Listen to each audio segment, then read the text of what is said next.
All right, welcome to Original Bacon. This is my part 2 of the issues I purchased on the 31st, New Year's Eve, 2014. Spider-Man 2099, issue 6. Scarlet Spider, issue 1. Spider-Woman, issue 2. And a little bit more lighthearted, Spider-Man and the X-Men, issue 1. Since only 2 issues came out that day that I covered in part 1 of my New Comic Book Wednesday, All New X-Men Annual number 1 and Agents of S.H.I.E.L.D. issue 1. So first off, let's go over Spider-Man 2099 issue 6. This is the one that I don't really know what they're up to, but this team has the 8-limbed Spider-Man. It has the Victorian steampunk Spider-Woman and Spider-Man 2099. They are being watched by Alchemax, which knows that they sent Spider-Man to 2014, but they don't know why he's shown up so soon. I guess they have trouble thinking fourth dimensionally, much like Marty McFly.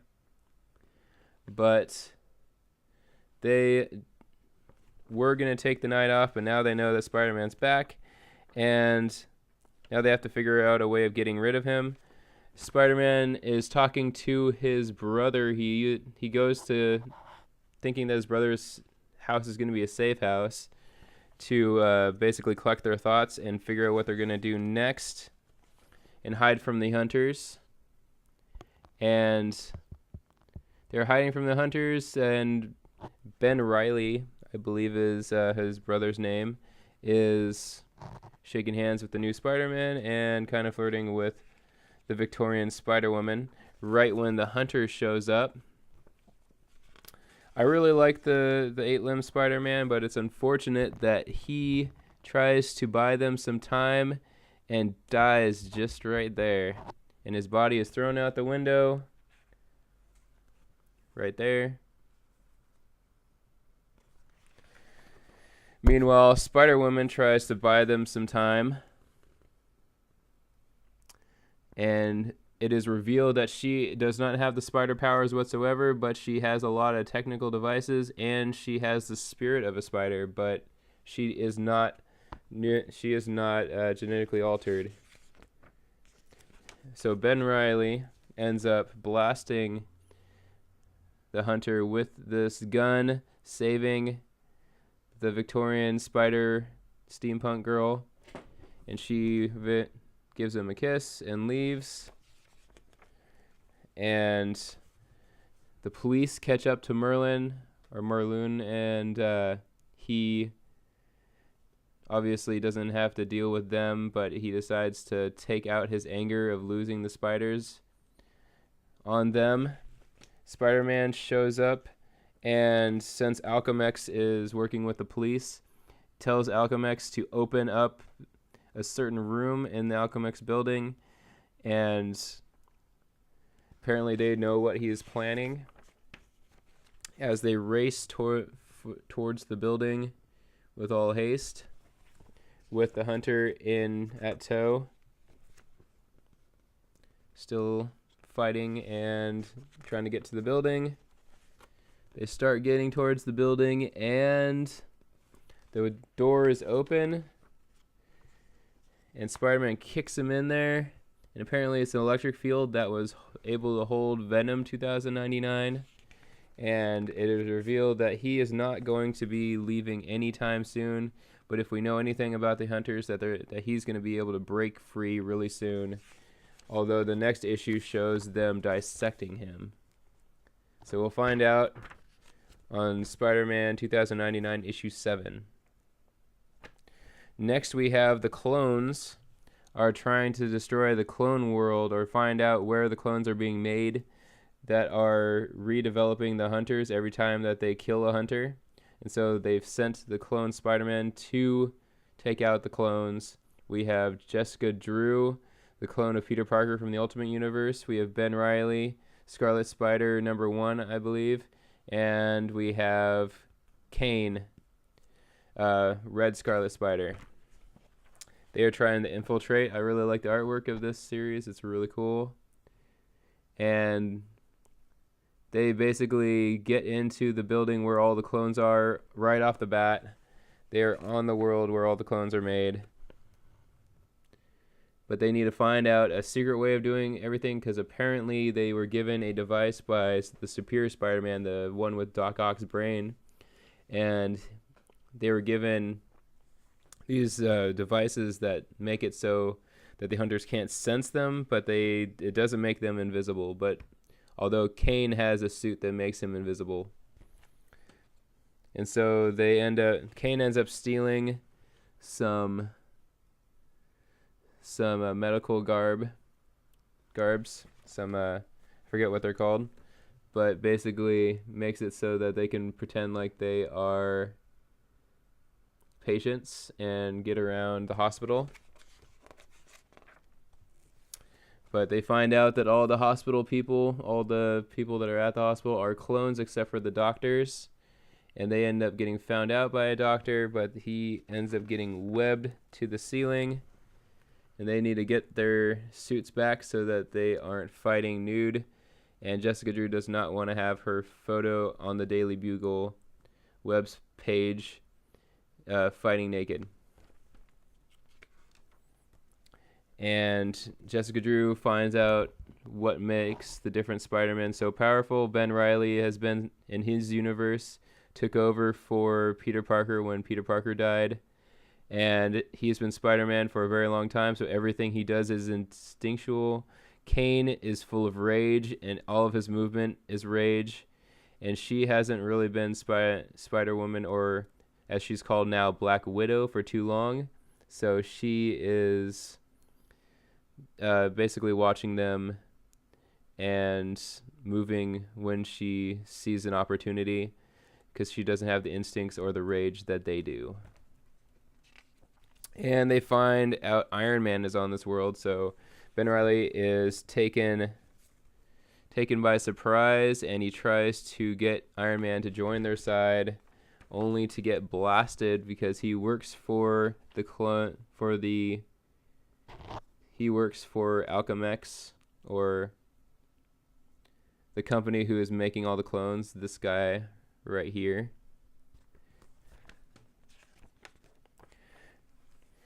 Meanwhile, Ben Reilly was knocked out, but they were taken to a warehouse that's under construction, and they were able to have time for him to recuperate. Meanwhile, Jessica Drew was able to take apart all of Iron Man's armor with only being zapped a couple times.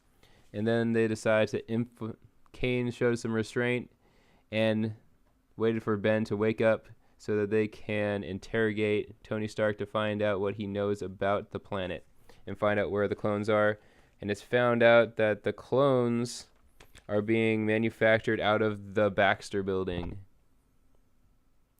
And no one really has a plan of how to get into that technological building except for Jessica Drew, who wants to dress up Ben Reilly like Tony Stark to basically bring them in, have Tony Stark bring them in basically, but it would be Ben Reilly, not Tony Stark. So that's what they do. And then Jessica Drew gets loose, and she's fighting the security at the front. Meanwhile, Kane is being taken by Ben Reilly, who is in the Iron Man armor, when they are stopped by Johnny Storm of this universe. So we'll find out what happens next. They're inside the Baxter building where all the clones of the hunters are being made. So that is already exciting.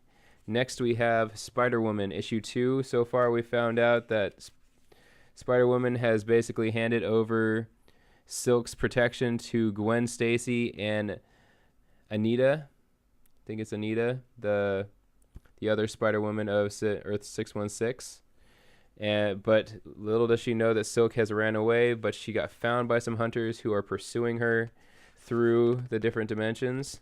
Spider-Woman was directly asked by Peter Parker of 616 to go as a spy and an assassin, to go to the world where all the hunters are and to find out what they are doing and stop their ability to hunt them down.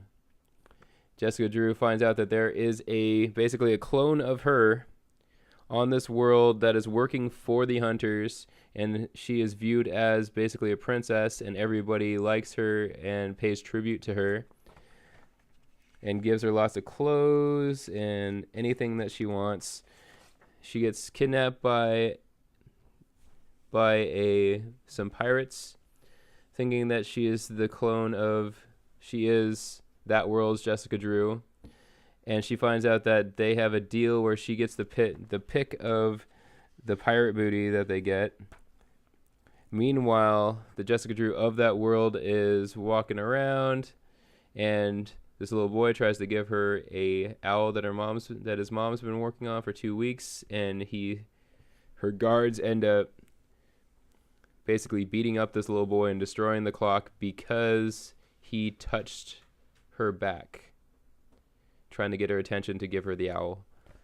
So obviously she is evil, but she apparently shows up, the Jessica Drew of that world, on the pirate ship to collect her pirate booty for the week, where the Spider-Woman from Earth 616 was there and getting information from the pirate.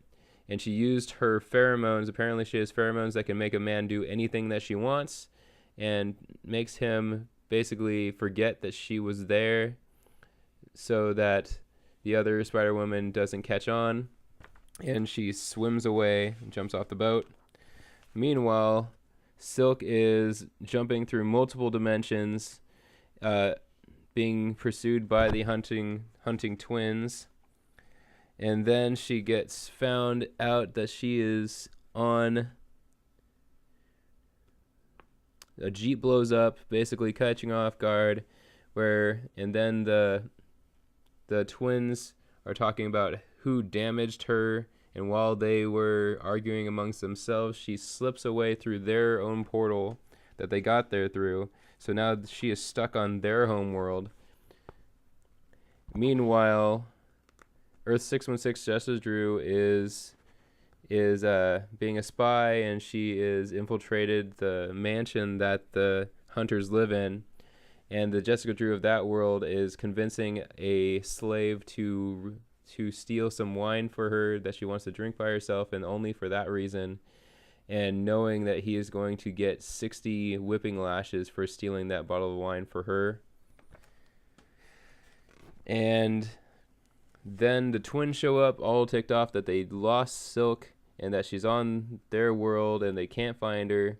And he tells that world's Jessica Drew to tell them if she finds her. But she does find her, but just when she's about to say something, Jessica Drew from Earth 616, the Spider-Woman of the main universe, punches her in the face, and she says, "I've been wanting to do that all day, wondering why Silk is there." She finds out that her teleportation wristband is broken after the explosion by the Jeep, and gives her teleportation wristband, trapping her on the hunter's world, while she hides the body of that Jessica Drew of that world so that she can take her place, basically.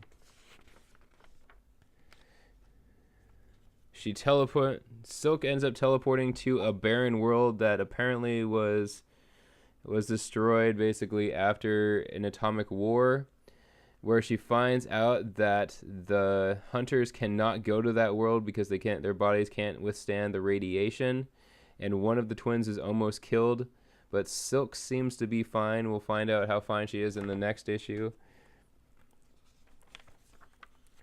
And she watches one of the twins drag the other twin back into the portal, and there's her smiling face, knowing that she has found the weakness of the hunters.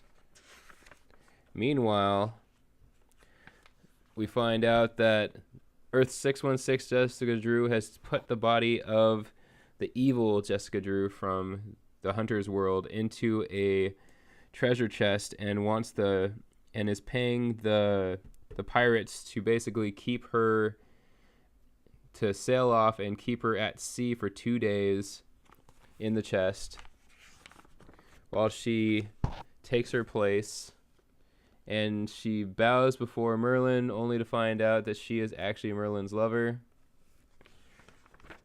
And we'll find out what happens next time on the next issue of Spider-Woman. That's going to be the cover, and I still have to pick up Scarlet Spiders issue 2, and I think I'll still have to get Spider-Verse Team-Ups issue 2. Thank you for watching that.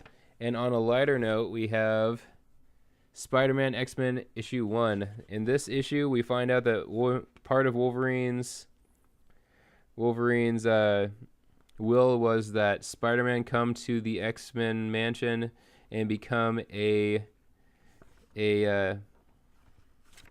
what is he going to be? He's going to be the special class guidance counselor. And Storm is highly against that, and so are all of the X-Men, because Spider-Man is not a mutant, and basically they're going through a lot of racism development right now, and the X-Men kind of want to sever all ties to humanity because humanity just keeps on attacking them. Spider-Man comes out of nowhere, and you get to see all sorts of funny things, like Spider-Man is being a teacher with his tweed jacket on over his Spider-Man suit, and his class of miscreants. We have Hellion, we have Rockslide, Shark Girl, we've got Glob Herman, we have Martha Johnson's or No Girl, we have Eyeball Boy, and Ernest are all part of their team. It's a really weird series, but he's supposed to keep them, or supposed to be teaching them. Wolverine's Will said that he wanted Spider-Man to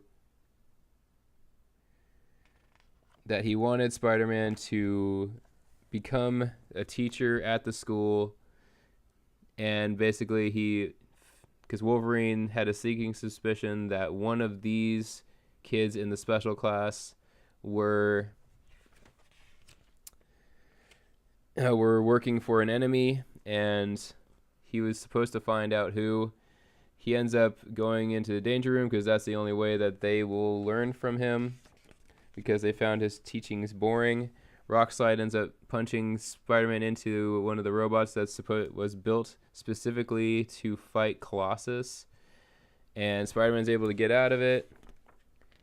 And Spider-Man decides to go on a field trip, which is really funny because I think that's hilarious. There's Spider-Man with his little baseball cap, and he still has his tweed jacket on again. And then they have the brain girl has a hat on too. It's like, why does she need a hat? She's just a brain. But they look all out of their climate, and they're at the History Museum, and they've all seen dinosaurs before, so they're complaining that they have to be there because they've seen real dinosaurs. Why would they want to see the dinosaur bones? And then this dinosaur bad guy shows up,